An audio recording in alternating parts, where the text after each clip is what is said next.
More now on today's market action. Joining me is John Derrick, Director of Research at U.S. Global Investors, along with Daniel Frishberg, Chief Investment Strategist with Frishberg.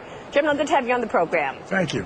Daniel, how do you invest in this environment? What are you telling clients? I think you're going to get this little technical rollover. We were talking about the rally a couple of weeks ago, which we've had. It was a very weak one. I think it's going to roll over now again, but I am starting to see the beginnings of the same thing that the other guest is seeing, the guy from U.S. Global.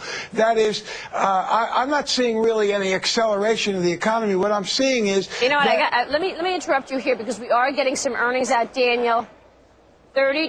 32 cents a share non-GAAP. The estimate was 30 cents a share. GAAP is 26 cents a share, but the estimate for Cisco was 30 cents a share. We're just getting second quarter earnings at 26 cents a share. Non-GAAP coming in at 32 cents a share. Estimate on revenue for the second quarter at Cisco, $9 billion. We are looking at activity in the extended hours here. On Cisco, we're getting more details on the report as is literally just being released right now. Daniel, I apologize for interrupting you there. We are certainly looking, we're looking at earnings coming in fast and furious in this period. Do you think that is going to be one of the catalysts? Please continue what you were saying, Daniel. Well, following along with the earnings, I think we got to the point now where analysts who base their predictions on the past, not the future, but that's the way they do it. It's probably wrong. But they've gotten to the point where they may be so pessimistic that even horrible stories are surprising them to the upside. I heard you say a couple of weeks ago the new up is down.